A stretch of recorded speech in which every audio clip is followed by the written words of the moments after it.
correct position is that the hands are placed on the chest. In the Hanafi school, they say women do this. That's for the women's salah. But the men, they place it below the navel. This is not correct. In the Maliki school, they typically pray with their hands hanging by their sides. But you cannot find any hadith to support it. In the Hanbali school, you can find different rulings like the others, which are based actually on weak hadiths. Every last one of the schools, they said, you will find some practices like that. For example, in the Hanbali school, you find the narration that when you go down into sujood, you place your knees before your hands. This is in the Hanbali school. Also found in the Hanafi. But this is based on a weak hadith. The authentic hadith is, as the Prophet ﷺ said, إِذَا سَجَدَ أَحَدُكُمْ, if any one of you makes sujood, فَلَا يَبْرُكْ كَمَا يَبْرُكُ الْبَعِيرُ, do not prostrate as the camel prostrates. فَلْيَدَعْ يَدَيْهِ قَبْلَ رُكْبَتَيْهِ, let him put his hands before his knees. That is the correct position. That is the authentic hadith. So I'm just saying that to say that the reason why we find certain differences, and this is not the only reason why there are differences in the schools, we'll look at some of the other differences later, but at least from a hadith point of view, it is possible to correct up some of the differences by identifying the authentic hadiths and leaving these aside. And in fact, all of the great scholars of these schools of Islamic law, they all used to say, Abu Hanifa, Imam Shafi'i and the others all used to say, إِذَا صَحَّ الْحَدِيث فَهُوَ مَذْهَبِي, if you find the authentic hadith, then that is really my madhab. That was their opinion. They were not about, I'm going to hold on to this thing, do or die, I don't care. No. Because they were of the opinion, unanimously, that if a hadith, an authentic hadith comes to somebody, for somebody to not follow that hadith and go according to the opinion of somebody else, they said this is not permissible in the religion. Not permissible. And there was a classical case of Abdullah ibn Umar, who when he was teaching, he taught people about making Hajj Tamattu'. That's the Hajj in which you combine Umrah along with the Hajj. And whilst he was teaching that, some of the students said, but your father and Abu Bakr said that we shouldn't do Hajj Tamattu', that we should do Hajj Qiran or Hajj Ifrad, that we shouldn't do Hajj Tamattu'. Ibn Omar got mad and he said, I tell you what Rasulullah ﷺ said, and you're telling me what my father and Abu Bakr said? They said, the religion is about to fall on you. And this is what they stressed. What Allah, what Messenger said, this has to be giving precedence over everything else. Opinions can be right or they can be wrong, for a variety of different reasons. The foundation is the authentic narrations. Now, when we look at the books of hadith, there are 6 which are most commonly spoken about. The famous 6, or the sound 6, they are Sahih Bukhari, Sahih Muslim, Sunan Abi Dawood, Sunan At-Tirmidhi, Sunan Ibn Majah, and Sunan what was the fourth one? An-Nasai, Sunan An-Nasai. Okay, these are the famous 6. Now, actually the number of hadith books are considerably more than the 6. But these are most commonly known by people. Now the hadiths found in Bukhari and Muslim, these are virtually 100% reliable. That's why they're called Sahih Bukhari, Sahih Muslim. But the hadiths found in the Sunan, they vary. Not all of them are authentic. Tirmidhi, Sunan al-Tirmidhi is the most authentic, or has the highest percentage of authentic hadiths of the 4. Sunan al-Tirmidhi and Sunan Abi Dawood. Then Sunan al-Nasai, then Sunan Ibn Majah. In fact, some scholars prefer to put Sunan al-Darimi in place of Sunan Ibn Majah. You know? So those hadiths which are found in the other 4 Sunan and other books similar, they have to be classified before you can use them with surety. The scholar Sheikh Nasiruddin al-Albani rahimahullah, he did a massive work and analyzing these Sunan, these 4 Sunan, going through hadith by hadith and identifying the authentic and the inauthentic. So he has a version of the Sunan which are called Sahih Sunan Abi Dawood, for example. The authentic narrations of Sunan Abi Dawood and Da'if Sunan Abi Dawood. And he separated them into 2 books. And the weak narrations of Abi Dawood. And he did the same for Ibn Majah, so on, so on, so on. There is a statement made in the book here, which is 1, 2, 3, 4. 4th from the bottom on page 79. Please correct it. There is a mistype.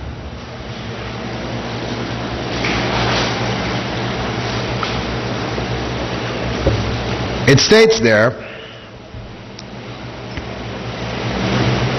in the 4th line from the bottom, not the footnotes, 4th line from the bottom, page 79. Page 79. 4th line from the bottom. It starts, nearly all inaccurate. Cross out in. It should be nearly all accurate narrations. Which can, it says cannot, cross out the not. Which can be used as evidence. Therefore that sentence should read, if you go to the beginning of the sentence, that is, one may freely quote hadiths from both Sahih al-Bukhari and Muslim as evidence because they are very nearly all accurate narrations which can be used as evidence. The earliest book of hadiths to reach us is the compilation of Imam Malik, known as Al-Muwatta. This has been translated into English. Al-Muwatta. Now Imam Malik, the Imam of Medina, his grandfather was a Sahabi. His grandfather was a Sahabi. His compilation, as I said, Al-Muwatta, this is the oldest compilation from the period of the Tabi'in to reach us. And the largest compilation of hadiths is that of Imam Ahmed, known as the Musnad of Imam Ahmed, or Musnad Ahmed. That has over 40,000 hadiths. Imam Ahmed collected them all, as many as he could. Not focusing on whether Sahih, Da'if, all this kind. He just focused on trying to collect them all. Imam Malik, he did try to ensure that the hadiths that he collected were authentic. So the number of weak hadiths in Muwatta are few. But his compilation, when you read it, you will see that it contains many statements of the Sahaba.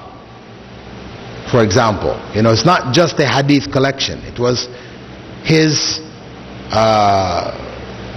teaching notes, you could say. It contains information he got from through the Sahaba as well as hadiths.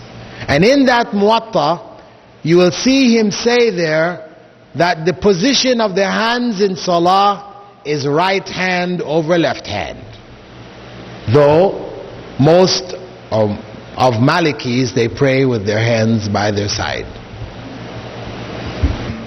You will hear the term, as I said, hadith sahih, hadith da'if. You can't use the da'if hadith. You'll also hear this term hadith mawdu' or fabricated hadith. A fabricated hadith is one which either it has no chain of narration at all, like the hadith, seek knowledge even unto China.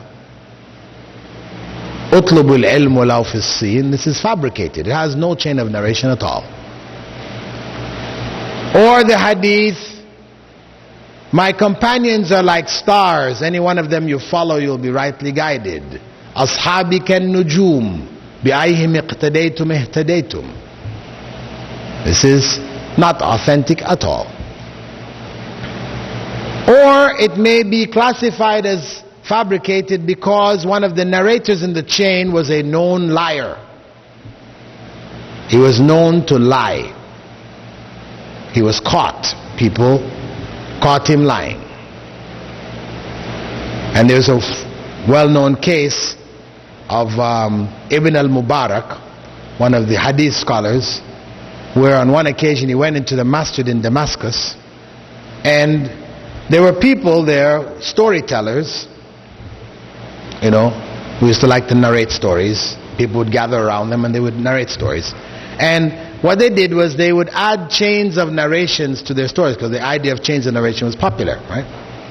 So he began to tell this story, right? And he began by saying, Ibn al-Mubarak narrated to me from so and so, so and so and so. So Ibn al-Mubarak came, sat down, listening. Right? So when he finished saying that and he started to tell his story, Ibn al-Mubarak lifted his hand up and started to pluck hairs from under his armpit. The guy stopped his narration and said, "What are you doing? I am narrating a hadith from Rasulullah and here you are plucking hairs from your armpit." Ibn al-Mubarak said to him, "What I am doing is from the Sunnah." Prophet Muhammad said, "You should pluck the hairs from your armpit." What you are doing is lying, because I never narrated any hadith to you. So, such a person, for example, on that kind of occasion, his name, people would make a note of it. This guy was a known liar. So any hadith he narrated, even if other people narrated it authentic, but he said it, liar. That hadith from him would be considered fabricated, not accepted. Once that label went on you, finish. No matter what you narrated, nobody would accept from you again. The use of hadith da'if. Some people have suggested that it is possible to use hadith da'if in areas of what they call fada'il al-a'mal. That is, fada'il al-a'mal, how do they translate that now? Virtuous deeds, yeah, thank you. Virtuous deeds, meaning not introducing something which isn't already there, but a hadith which talks about reward for a particular thing which is already there. So like, for example, the hadith about Salatul Hajjah. Right? This hadith is da'if. It's found in Fazail al-Amal, which gives you a dua to make. You make 2 rak'ah and you make this dua. They call it Salatul Hajjah. It's in Fazail al-Amal. This hadith is da'if. It introduces something which has no foundation. So you cannot say I can do this because it's from Fazail al-Amal. No, it's not. Because it is introducing something which has no foundation. Right? So that is not acceptable. Whereas a hadith which, though it may be weak, it is talking about something which the Prophet ﷺ already said to do. But it just says, if you do it, you get such and such a reward. So if you did it and there was no such reward, the foundation of what you are doing was already established in the Sunnah. So, no harm. This is what some scholars said. Although the majority of hadith scholars, they rejected this. They said, no, hadith is da'if, don't use it. And it should be noted that those scholars who said, yes, we can use it in these particular circumstances, they only allowed its usage if the reason for the weakness of the hadith was because the memory of the narrator was weak. Not because he was labeled a liar, no. If it was he's labeled a liar, they will not use it at all. So it is only where it was due to some weakness in that narrator's memory. Which means that the likelihood was still there that it could have been authentic.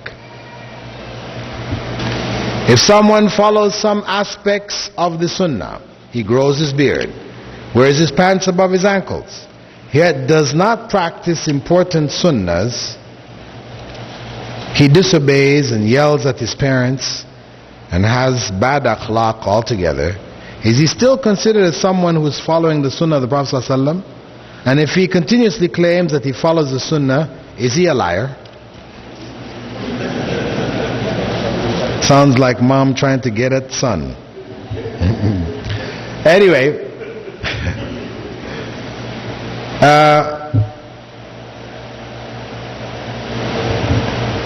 of course, if he is doing these things, he's growing his beard and wearing his pants above his ankles, in obedience to Rasulullah ﷺ, then he is following sunnah and he's rewarded for that. But if he is lying, if he yells, he disobeys his parents, he has bad akhlaq, then he is not following the sunnah in this respect, and he's earning for himself the displeasure of Allah, some sins against himself. So because one is doing one thing and according to the sunnah, but another thing not according to the sunnah, this doesn't negate what he is doing, right? So he can still say, yeah, I'm trying to follow the sunnah. It's true, it's trying, but in this regard he's not. And the Prophet ﷺ had said, al-bir husnul khuluq, righteousness, true righteousness is good moral character. That is the essence. True righteousness is good moral character. So obedience to the sunnah, to the instructions of the Prophet ﷺ, should be comprehensive. It shouldn't be in the part that we like and not in the part that we don't like. We want to yell at our parents, so though Allah tells us that we should be kind to them, lower our voice, be gentle and all these other things, but we don't want to listen to that instruction, so we leave that part of the deen and we focus on another part of the deen. Of course it's all important anyway, but we should not leave one part and do another part, pick and choose of the religion as we like. Allah tells us in the Quran, "Udkhulu fi silmi kaffa." Enter into the religion of Islam in its totality. أَتُؤْمِنُونَ بِبَعْضِ الْكِتَابِ وَتَكْفُرُونَ بِبَعْضِ. Do you believe in a part of the book and you disbelieve in another part? No.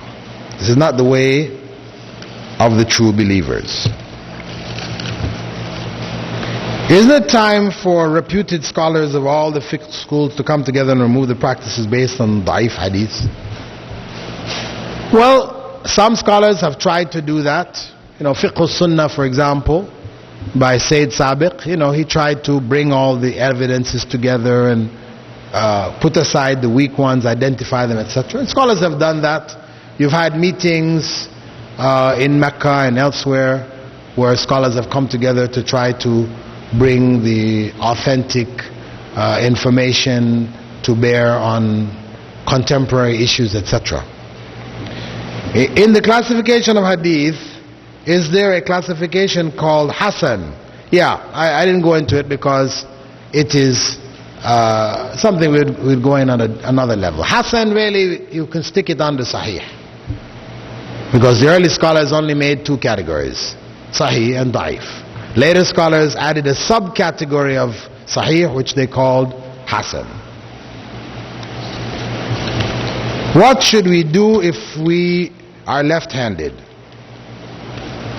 Clean yourself when you make wudu with your left hand.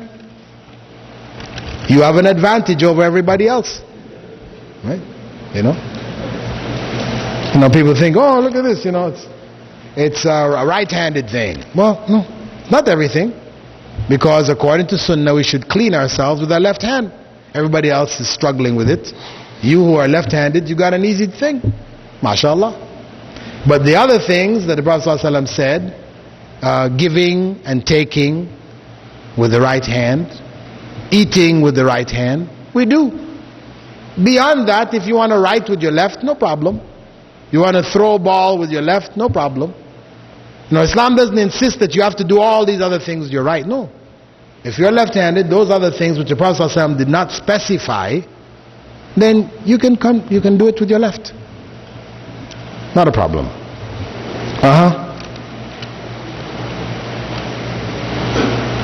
Does the 40 hadiths of Nawawi collection contain some weak hadiths? Yes, there are a few. One of them which I recall is the one about none of you has truly believed until his desires become submitted to what I brought. This one's daif. Okay. But the sharh or commentary done by Jamal Zarbozo, he's gone through and he has identified the weak ones in there. That is the best compilation of and commentary on the 40 hadith. It is a compilation that any one of you who wants to read hadith, you should get this compilation. And I recommend it for all of you. If you're serious to increase your Islamic knowledge, then get this set it's a 3-volume set by Jamal Zarbozo. Commentary on the 40 hadith of Nawawi. Nawawi, Nawawi. Nawawi. What do you think of the teachings of Imam Ghazali? Did he use a lot of weak hadiths? Yes, he did. And that's why his book, Ihya Ulum ad-Din, one has to be careful of. He has built a lot of rulings on very weak hadiths. Some of them are fabricated hadiths. He has practices in there which are from Sufi practices which really are unacceptable in Islam altogether. Right? In Tashahud, I notice people making this up and down movement with their index finger. Is this really chasing the shaitan away? Well, Prophet ﷺ did it. Whenever he sat for Tashahud, he set his hand in this form and he moved his index finger, right? Not all over the place, He pointed the finger towards the Kaaba. So the movement, if you're going all the way over here, you're no longer pointing towards Kaaba. If you're going all the way up in the air, you're no longer down to the ground. You're not. So in between here, that way you point, you move, and you're still on the Kaaba. And he said that it is stronger against Satan than iron. And when he did this, he used to look at his finger. So in the Salah, there are different places that you look when you're standing, when you're Yarhamukallah. When you are in ruku', when you're in sujood, when you're sitting, you look at your hand, your right hand, at the finger. And let me just mention that you don't raise it at the time of saying Ashhadu Allah. Okay, there's a common practice that when people are doing, at the time of saying Ashhadu an la ilaha illallah, it comes out, and Ashhadu anna Muhammad Rasulullah, like this. There's this hadith, but it is weak on it. It's not authentic. So you start from the time you sit for tashahud, you point and you move all the way till you make taslims.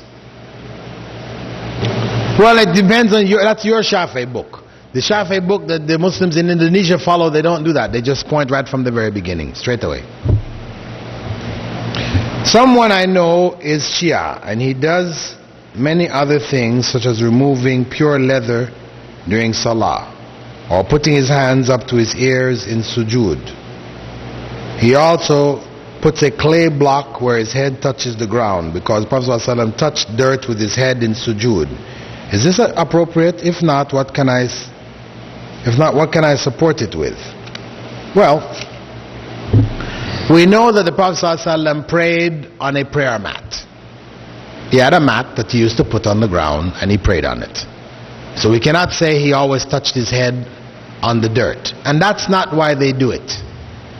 They do it because that earth, which they call turbat, this little clump of earth, this is taken from Karbala, where Imam Hussein was martyred. He was killed there. And they believe that because his blood was spilt there, that land becomes holy land. Land whose blessings is greater than the blessings of Mecca by some 50,000 times. So yes, they gather up the earth from there and they make little tablets, little circular or square tablets, and they put it in the oven and they fire it up so it's solid, and they make their sujood on it. And it is not from the Sunnah.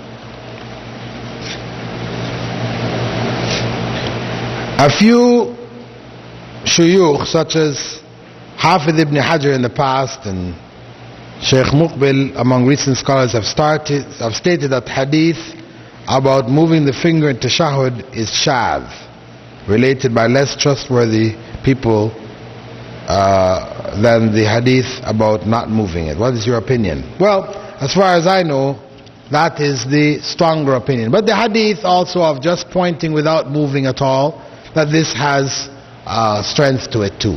So one may just point continually or point and move. Could you please repeat the ruling on Salatul Hajjah? Salatul Hajjah is bid'ah, as it is found in Fazaili Amal. But if one has a need and makes 2 rak'ah and turns to Allah in their own personal dua, that's fine. But the dua which is taught in that narration in Fazaili Amal, it is not authentic. So we don't have a category of what may be called Salatul Hajjah. We have Khutbatul Hajjah, which is the one, Inna alhamdulillah nahmadu wa nasta'inu wa nastaghfiruh. This is called Khutbatul Hajjah. Prophet ﷺ called it that. What do you think about the categorization of hadith by Nasiruddin Albani? I already spoke about that. What is your position on a book by Maulana Ashraf Ali Thanwi called Bahishti Zawar? Should be burned. It contains many rulings and statements which have no support at all in hadith, bid'ah. Lots of stuff. I know it's the most popular book in the Indian subcontinent, but it is an unreliable book. Right? Maybe about 60 or 70% of it is not useful at all. So I would advise you get rid of it and get a book which like Riyadh al-Salihin. This is a reliable book by Imam Nawawi, where he has gathered together good authentic hadiths covering the same kind of range of topics that you may find in Bahishti Zawar, the heavenly ornaments. If one wanted to get a second wife without having made any contract to keep only one to his first wife, but his wife is threatening to leave him if he gets a second, comment.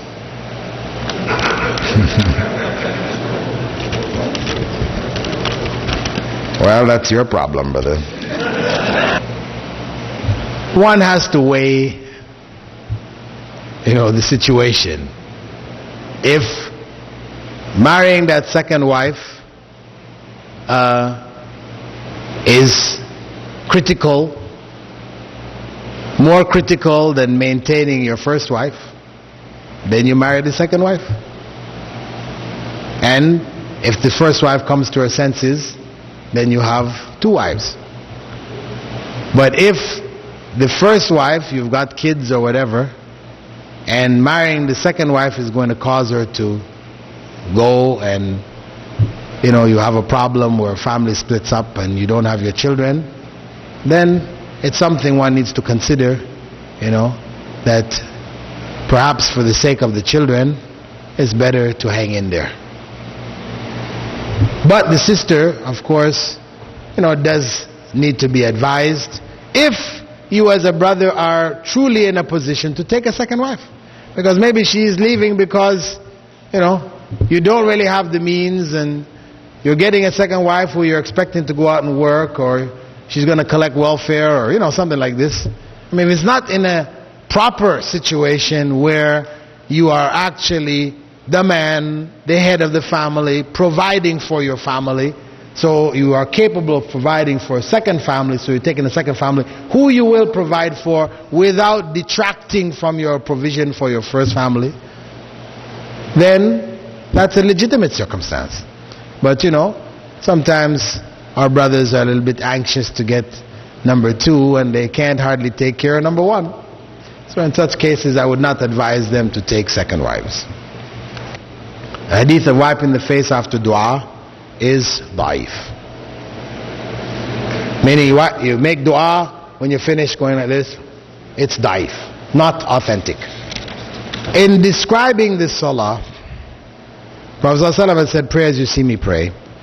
There are narrations where it is stated that whenever you sit for the sitting, the tashahud, in which there is taslim, the end of the prayer, that he used to sit, or he suggested that you sit in the form known as tawarruk, where you put your left foot under the shin of your right foot, and you sit on your left hip.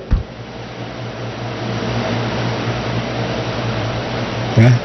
This is a practice which maybe a lot of people neglect it, and they should be aware of it and try to practice it. My cousin does not like it whenever anyone tells him about Islam, and he gets angry. His wife is very open-minded though. However, whenever I try to tell her about Islam, my cousin also gets very angry at me and tells me to stay away from her altogether. We are told in the Quran and the Sunnah to protect our families from the fire. So how can I do this in my situation? Well, I think that you should continue to try to inform your cousin's wife about Islam, as long as she is willing to listen. Try to pass on as much information as you can. Try to avoid the displeasure of your brother, of course, at the same time. But his displeasure should not deter you from conveying the information.